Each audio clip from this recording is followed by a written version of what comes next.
Hello everyone, this is Sarita Agarwal and welcome back to my channel Agarwal study point. आज हम इस video में solve कर रहे हैं बेटा एक्सरसाइज 2.1 का क्वेश्चन नंबर 10।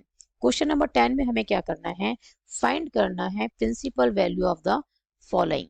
क्या गिवन है हमें, कोसिकेंट इनवर्स ऑफ -√2, जिसकी हमें क्या फाइंड आउट करनी है, प्रिंसिपल वैल्यू। तो सबसे पहले क्या करते हैं, इसे लेट कर लेते हैं कि cosecant inverse of -√2 equals to y। यहाँ पे मैंने y वेरिएबल यूज किया है, आप चाहें तो कोई और वेरिएबल यहाँ पे x y x z w u v कुछ भी आप यहाँ पे यूज कर सकते हैं। ठीक है, अब क्या करना है, इस कोसिकेंट इनवर्स को राइट में शिफ्ट करना है। तो यहाँ पे रहेगा लेफ्ट में -√2 और ये क्या बन जाएगा, इनवर्स राइट साइड जाके बन जाएगा सिंपल ट्रिग्नोमेट्रिक फंक्शन, तो ये हो जाएगा कोसिकेंट y। अब मुझे क्या करना है, अब लेफ्ट हैंड साइड और राइट हैंड साइड हमें क्या करना है, दोनों को सेम ट्रिग्नोमेट्रिक फंक्शन हमें यूज करना है। लेफ्ट हैंड साइड पे भी और राइट हैंड साइड पे भी सेम ट्रिग्नोमेट्रिक फंक्शन बनाना है। राइट साइड पे क्या है, कोसिकेंट y है, तो हमें -√2 को भी क्या करना होगा, लेफ्ट साइड में उसे भी कोसिकेंट की फॉर्म में लिखना होगा। तो ये रहा माइनस और √2 कितने पे होता है, कोसिकेंट π/4 पे। क्लियर है, और ये क्या आ गया बेटा, कोसिकेंट y। अभी देखो हम इसे कंपेयर नहीं कर सकते क्योंकि लेफ्ट साइड में माइनस लगा हुआ है कोसिकेंट से पहले और राइट साइड में माइनस नहीं है, तो इस माइनस को यहाँ से हटाना होगा। और इसको हम कैसे लिख सकते हैं, इस माइनस को हम यहाँ शिफ्ट कर सकते हैं, क्योंकि अब इसको हम सॉल्व करें कोसिकेंट ऑफ -π/4 को, तो क्या आएगा, माइनस कोसिकेंट π/4। तो इसको हम ये लिख सकते हैं। क्यों लिख सकते हैं बेटा, क्योंकि जो आइडेंटिटी होती है कोसिकेंट ऑफ माइनस थीटा, ठीक है, इक्वल्स टू क्या होता है, माइनस कोसिकेंट थीटा। क्लियर है, कोसिकेंट ऑफ माइनस थीटा क्या होता है, माइनस कोसिकेंट थीटा। आपने क्लास 11th में स्टडी किया होगा। क्लियर, तो थीटा यहाँ पे क्या है बेटा, π/4, तो कोसिकेंट ऑफ -π/4 क्या आ जाएगा, माइनस कोसिकेंट थीटा की जगह क्या आ जाएगा यहाँ पे अब π/4।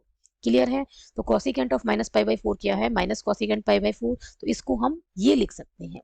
क्लियर, अब हम कंपेयर करें, ठीक है, अब हम कंपेयर करें तो यहाँ से क्या आ जाएगा, कोसिकेंट से कोसिकेंट कंपेयर हो गया और y इक्वल टू क्या आ जाएगा, -π/4। क्लियर है, y इक्वल टू क्या आ गया है, -π/4। आपने क्या ध्यान रखना है कि cosecant of minus theta, minus cosecant theta होता है सिर्फ सीकेंट और कॉस के केस में।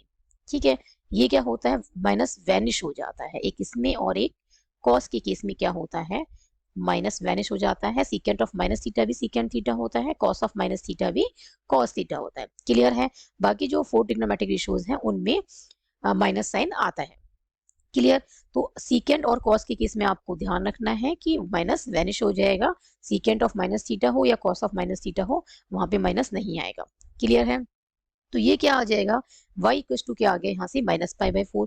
अब हमें क्या देखना है, जो वैल्यू हमने फाइंड आउट की है, जो प्रिंसिपल वैल्यू हमारी आई है, तो क्या वो प्रिंसिपल वैल्यू करेक्ट है। तो उसे हम कैसे चेक करेंगे, तो हमने क्या देखना है बेटा कि प्रिंसिपल वैल्यू जो ब्रांच है, प्रिंसिपल वैल्यू ब्रांच जो है कोसिकेंट इनवर्स की, उसमें ये वैल्यू लाई करनी चाहिए। यदि उसमें लाई कर रही है तो ये करेक्ट है, अदरवाइज इनकरेक्ट है।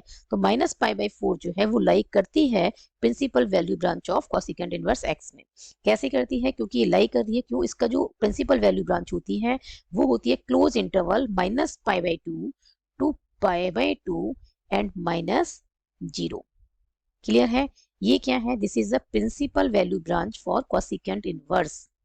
क्लियर है, तो -π/4 क्या है, इसके बीच में लाई करता है। इसका मतलब जो प्रिंसिपल वैल्यू है हमारी, जो -π/4 जो हमने फाइंड आउट की है for the given inverse trigonometric function, ये क्या है, करेक्ट है।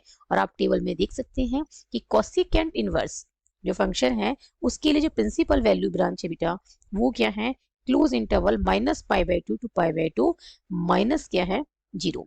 इसको क्या किया है, 0 को एक्सक्लूड किया हुआ है।